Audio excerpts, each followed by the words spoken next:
எல்லாருக்கும் வணக்கம். நாம் இன்னைக்கு சூப்பரான மட்டன் குருமா எப்படி பண்ணலான்னு பார்க்கலாம். வாங்க வீடியோக்குள்ளே போகலாம். குக்கர் அடுப்பில் வச்சுட்டு கொஞ்சமாக எண்ணெய் ஊற்றிக்கலாம். எண்ணெய் நல்லா சூடானதும் 1 ஸ்பூன் சோம்பு, 5-6 கிராம்பு, 4 ஏலக்காய், 2-3 பிரியாணி இலை, கொஞ்சமாக பட்டை, அப்புறம் கல்பாசி கொஞ்சம் அதிகமாக சேர்த்துக்கோங்க. ஃப்ளேவர் சூப்பராக இருக்கும். இதெல்லாம் நல்லா பொரிஞ்சதுட்டும் நம்ம வெங்காயம் சேர்த்துக்கலாம். 5 மீடியம் சைஸ் வெங்காயம் நான் வெட்டி வச்சுருக்கிறேன். இப்போ இது கூட நம்ம சேர்த்துடலாம். சேர்த்துட்டு லைட்டாக வதக்கி விட்டுக்கோங்க. அப்புறமா இஞ்சி பூண்டு பேஸ்ட்டு சேர்த்துக்கலாம். நம்ம வெங்காயத்து கூடயே இஞ்சி பூண்டு பேஸ்ட்டு சேர்த்தோன்னா நல்லாயிருக்கும். அது இந்த எண்ணெய்க்கு கூடயே ஃப்ரை ஆகி வந்துடும். மலைப்பூண்டு இருக்குல்ல, மலைப்பூண்டில் ஒரு 5-6 பூண்டு, அப்புறம் பெரிய துண்டு இஞ்சி, அதையும் போட்டு நான் இடிக்கல்லில் போட்டு நல்லா இடித்து வச்சுருக்கிறேன். இதை நம்ம வெங்காயத்தை கூட சேர்த்துக்கலாம். பெரிய ஸ்பூனில் ஒரு 2 ஸ்பூன் அளவுக்கு வந்துச்சுங்க. இதை போட்டு நல்லா வதக்கி எடுத்துக்கலாம். கூடவே கொஞ்சமாக பரல் உப்பு சேர்த்துக்கலாம். சேர்த்துட்டு நல்லா வதக்கி எடுத்துக்கலாம். இது வதங்குறதுக்கு கொஞ்சம் லேட் ஆகும். உப்பு இப்போ கொஞ்சம் போட்டிருக்கோம். லாஸ்ட்டாக செக் பண்ணிவிட்டு எக்ஸ்ட்ரா தேவைப்பட்டுச்சுன்னா கொஞ்சம் கூட போட்டுக்கலாம். இதெல்லாம் வதக்கி எடுத்துக்கலாங்க. இப்போ பாருங்கள், வெங்காயமெல்லாம் சூப்பராக வதங்கிடுச்சு. இது கூட தக்காளி ஆட் பண்ணிக்கலாம். 2 நல்ல பழுத்த தக்காளி நான் கட் பண்ணி நீள வாக்கில் வச்சுருக்கிறேன்.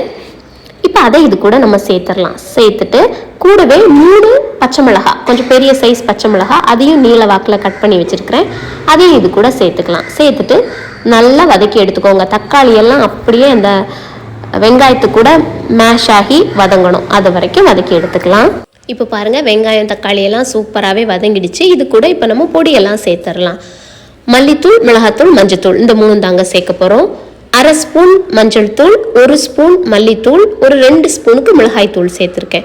எப்போவுமே நம்ம இந்த சிக்கன் மட்டன் பண்ணும்போது மிளகாத்தூளை மட்டும் கொஞ்சம் ஜாஸ்தியாக போடலாம். மல்லித்தூள் கம்மியாகவே சேர்த்துக்கோங்க. மீனுக்குன்னா நம்ம மல்லித்தூள் ஜாஸ்தி சேர்த்துக்கலாம். நீங்கள் மல்லித்தூள் ஜாஸ்தி சேர்த்தோன்னா அதோட வாசனை, அதோட ஃப்ளேவர் தான் அதிகமாக இருக்கும். அதனால் சிக்கன் குழம்பு, மட்டன் குழம்புக்கெல்லாம் மல்லித்தூள் கம்மி பண்ணிவிட்டு மிளகாத்தூளை அதிகமாக சேர்த்துக்கோங்க. ஒரு டிப்புங்க, கல்பாசி இது வரைக்கும் நீங்கள் யூஸ் பண்ணலை அப்படின்னா இனிமேல் யூஸ் பண்ணுங்கள். நான் ரொம்ப ரீசெண்டாக தான் யூஸ் பண்ண ஆரம்பித்தேன். எனக்கு ஒரு ஃப்ரெண்டு சொன்னாங்க. அவங்க பேர் சோஃபியா. அவங்க திண்டுக்கல்காரங்க. ஸோ அவங்க ஊர்களெல்லாம் இந்த கல்பாசி கண்டிப்பாக மட்டன் குழம்பு, மட்டன் பிரியாணிக்கு எல்லாமே யூஸ் பண்ணுவாங்க. ஃபஸ்ட்டு அவங்க ஒரு மட்டன் குழம்பு சாப்பிட கொடுத்தாங்க. ரொம்ப நல்லா இருந்துச்சு. அதோட ஃப்ளேவரே வித்தியாசமாக இருந்துச்சு. இப்போ நம்ம சில ஷாப்ஸ் எல்லாம் இருக்கும்ல, குடல் கறி, மூளைக்கறி எல்லாம் விற்பாங்களே, அந்த மட்டன் ஷாப்ஸு, அதை தாண்டி போகும்போது ஒரு வாசனை வரும். அப்படியே செம்மையாக இருக்கும். அதே வாசனை வருங்க நீங்கள் இந்த கல்பாசி யூஸ் பண்ணால். நிறைய பேர் யூஸ் பண்ணிகிட்டு இருப்பீங்க. ஆனால் எனக்கு ரொம்ப ரீசெண்டாக தான் தெரிய வந்துச்சு. அதனால இதில் நான் சொல்கிறேன், இது வரைக்கும் நீங்கள் யூஸ் பண்ணலை அப்படின்னா மட்டனுக்கு கல்பாசி யூஸ் பண்ணுங்க. அதோட ஃப்ளேவரே தனியாக இருக்கும். ரொம்ப நல்லாயிருக்கும். இப்போ இந்த மல்லித்தூள், மிளகாத்தூள், மஞ்சத்தூள் எல்லாம் நல்லா வதங்கினதுக்கப்புறமா மட்டன் சேர்த்துக்கலாம். நான் 1.25 கிலோ மட்டன் சேர்த்துருக்கேங்க.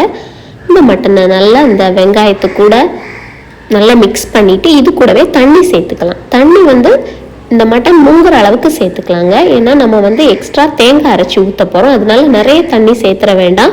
மட்டன் மூங்குற அளவுக்கு தண்ணி சேர்த்துட்டு குக்கரை மூடி வச்சு ஒரு 3 விசில் வர வரைக்கும் அப்படியே விட்டுருங்க.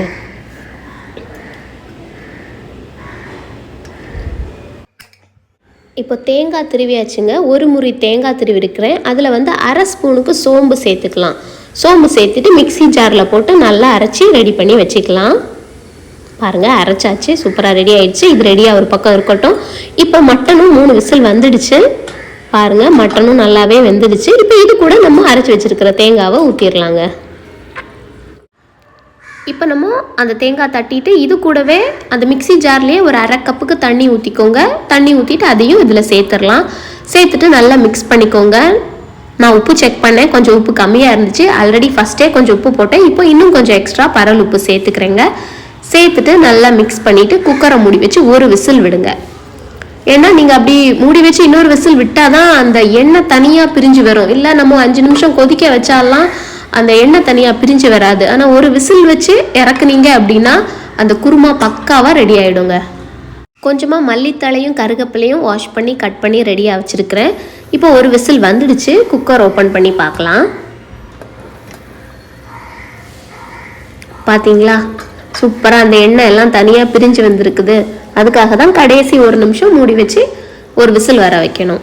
இப்போ இது கூட நம்ம வெட்டி வச்சிருக்கிற மல்லித்தலையும் கருகப்பிலையும் சேர்த்துடலாம். இதை ஒரு வாட்டி மிக்ஸ் பண்ணி விட்டுட்டோன்னு வைங்க, மட்டன் குருமா சூப்பராக ரெடி ஆகிடுங்க. அவ்வளோதாங்க மட்டன் குருமா. நீங்களும் வீட்டில் இதை ட்ரை பண்ணி பாருங்கள். மட்டன் குருமா எதுக்கு தாங்க நல்லா இருக்காது? இட்லி, தோசை, ஆப்பம், இடியாப்பம், பூரி, சப்பாத்தி எல்லாத்துக்குமே நல்லாயிருக்கும். இன்றைக்கி எங்கள் வீட்டில் சாதம், மத்தியானம் சாதத்துக்கு கூட மட்டன் குருமா வச்சு சாப்பிட போகிறோம். நீங்களும் ட்ரை பண்ணி பாருங்கள். உங்கள் ஃப்ரெண்ட்ஸ்க்கும் ஷேர் பண்ணுங்கள். இந்த வீடியோ உங்களுக்கு பிடிச்சிருந்துச்சுன்னா மாதவாஸ் கிச்சனுக்கு மறக்காமல் சப்ஸ்கிரைப் பண்ணுங்கள். தேங்க்யூ.